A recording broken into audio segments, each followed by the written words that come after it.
there, this is Olivia again, back from a very long break and still far from returning to fashion anytime too soon. But there's always that little buzz in the background of my mind telling me that I need to create content about this or that. And since lately I have more free time, more headspace, I decided to tackle the obvious, which is AI. And I'm not going to go into detail whether AI is inevitable and is the best thing ever, or if it's the end of our existence. There's way much to cover on this. But yes, I decided to give it a try to do some boring tasks like checking my blog for broken links. And then I also used it to change the tone of voice on some of the posts, so it's like more friendly, more straightforward, less oversharey. And first, I used Claude and fed it with my own blog, so aka my own original writing. And after that, I used the prompts. As some of the content could be outdated, what new topics could I cover considering the rise of AI? How has it impacted the fashion and apparel industry, and how it can be used by beginners in a constructive way, but not as a crutch slash replacement for expert knowledge? And because I put that question, how has it impacted the fashion and apparel industry? A lot of the output was more directed towards like big businesses predictions, but it also offered topics for blog posts. So I took the next step and prompted drafts. If you remove the AI output, could you still explain the decision yourself? So this was about like making a portfolio. And my first reaction seeing the post that Claude generated was, holy crap. I know it. I don't ever need to do this again. Like, why should I even bother? Do I even care anymore? Am I just making videos because I'm being told that I can automate everything? Blah, blah, blah. So then I had to, go out and come back with a clearer head. So I sat down and had a better look at the draft that Claude created for me. And I spotted the usual problems, like the typical way that AI formats text, the sort of like every chunk of text, like it always include a little summary at the bottom, and that's sort of like generic, tastes good at first, but it's kind of empty sort of writing if you do a little bit more digging. And to be honest, I cannot blame AI. These tools are just using the same sort of internet writing format, and a lot of times we also need to water down information because internet readers, most of the times, we're just skimming through texts, and AI is just packaging what we could collect from Google or YouTube tutorials. The problem is that most of the times we never apply the advice that we find. We're just consuming information to feel productive. This is not a new issue. I saw when I was doing one-to-one mentorships, and people would pay me, and still, no matter how much I tried to tailor my advice, they would come back to the next session with the same work that I told them, this is not doing any favors to your portfolio. And yeah, with this intro out of the way, let me get back to Claude's output. And here's an AI use disclosure. Yes, I did use AI to kickstart the script because some of the posts that I drafted, some of the suggestions were really useful. But as I said, the output was based on my blog, so my own original work, and I can share it on a blog post as is, so you can see how much I still had to work on what Claude gave me. Here we go. Test it. If you use AI for your portfolio, could you still back up the outcome yourself? What passing the test looks like. So number one, let's say you used AI to generate a mood board of your research images. And here I'm assuming that you didn't just prompt a topic and ask the AI to do the whole research. Let's say, for example, that you fed it a Pinterest album where you just pinned a bunch of pictures on what your project topic's supposed to be about. And a note here is that free plans will have a limit of how many images it can upload at a time. And but in any case, this could be useful because what usually happens at this stage is that we start to search for images and references and overlaps, and then it's easy to go into little tangents. Like you have one topic that's supposed to inform, and then you think about like, oh, this overlaps, and I'm gonna create something about this thing in the middle, but also this and also this and also this. And people start to creating those idea maps with very small little notes, and like with all the like arrows and bubbles. I don't even know if you'll be able to see it. This I've seen in many portfolios, like idea maps in pencil with very little notes, like too many notes that nobody's gonna read. And so AI could potentially help you narrow down and create a more cohesive path and give you some more direction on which way and like what's the next step on your project development. But the test is, can you tell why those images, and can you explain your thought process without rambling or without bullshitting? And if yes, cool, next. 2, AI helped you draft some tech specs or garment studies.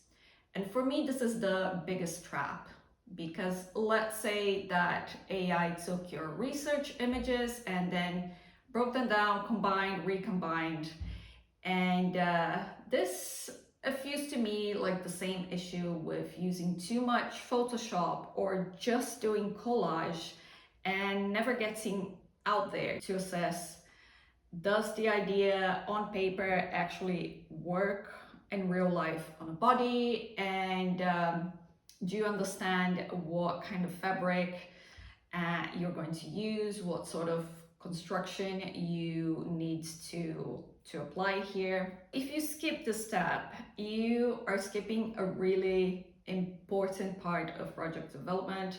That's what fashion schools in their on their application page call 3D studies or drapings.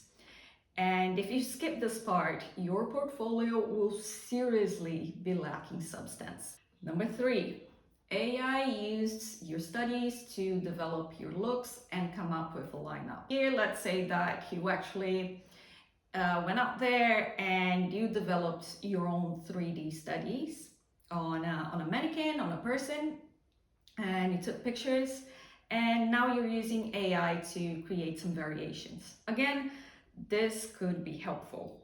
When you're in school, we're just so busy. We're taking sometimes the work of an entire design team, and we're under so much pressure. There are times in fashion school where I'd feel like everything was the end of the world and nothing else mattered more than finishing that project. So if you can use AI as your design intern that will keep working over and over and over on your ideas, and then you just go and poach the good stuff, I say go ahead. Just don't delegate everything or let AI make the decisions for yourself, and definitely stop using it if it starts to hallucinate and create some really weird stuff that is not even fitting within the brief or your original idea. And four, you run a sketch through an AI sketch to render tool to see it in color faster.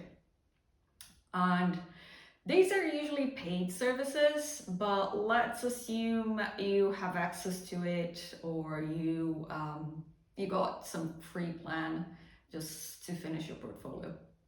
So can you explain why you chose a certain colorway or a certain pattern, or did the tool just pick one based on its own reasoning from the previous steps? This can prevent you from just doing busy work, like just trying infinite colors because you can, and because it's just so easy, and then suddenly you're just wasted time creating really repetitive work that people will not go through. Your tutors will have very little patience for a lot of things. And the other trap is creating a really realistic image. And if you're asked, oh, that's great, how did you make this? It would be really bad if you don't have at least a prototype, like aka a toile or a sample to show. Or maybe you have something impeccable that you paid someone to do, and in this case it will be really bad if you don't have your own 3D studies to back up this final design. Number five, let's say AI created a ready to sew pattern just like this. Like he created the little shapes and all you had to do is cut it. And once again, in theory, this one is really useful. If you have an AI tool that already has a library of pattern blocks, it would be super smart to use it to create like variations. But I'm thinking schools would not have that. Sounds like it would be a very expensive software. And I haven't even seen industry standard softwares that have been used for a really long time, except at Bunka. But you'd have to enroll in the specific course that teaches how to use this software. And by the time you can do that, like you would already have a really solid foundation on pattern making. So my verdict is not about whether you used AI, because in the end, a portfolio is an edited compilation of your whole creative process, and nobody will ask you about every single step you took. Also, this is hearsay. Luxury houses are already using AI for some design tasks. My bigger issue here is when we're lacking the expertise or when we don't understand the sort of work required, AI cannot make up for our skill gap. And it's extra dangerous because using AI is really easy. The output is always so confident and can look so convincing. It's very easy to get hooked and automatically go to the AI tools and think that you're actually doing the work and just nailing it. So please trust that, as of today at least, your creativity, your human brain, and your own work are still valuable. As I said, I still had to rework Claude's output a lot. Maybe it saves me 20% of time by giving me a sort of skeleton that I could start from. But mostly it was that other dangerous AI thing, is that part of it was emotional support. Suddenly I have a little buddy that could tackle my own guilt of not being more productive, of not using whatever free time I had to keep my channel alive. And also important, really important here is that manual skills are still very necessary for fashion. So get busy sewing, get busy trying pattern making, and get out there and touch some fabrics. Don't just stay here. Plus the matter of like copyright infringement, of AI kind of always rehashing the same sort of visual references. There's again too much to cover. I'll leave a link on the description. Better ways I think you can use AI. You can use it to research and compile application dates for several schools at once. And I think you could use it to kind of like build your profile and your needs, your goals, and then review some fashion schools and see which ones could suit you better. And you can use it to come up with an application timeline. I think this is important because, for example, sometimes people would reach out to me in November without any work to get advice so they could apply by end of January. And this is very unrealistic. So maybe you can work with AI to flesh out a realistic game plan for your applications. Applications, plural. Never apply to only one school, because like what happens if you get a rejection? I would know. 3, you can ask it, 3, 4.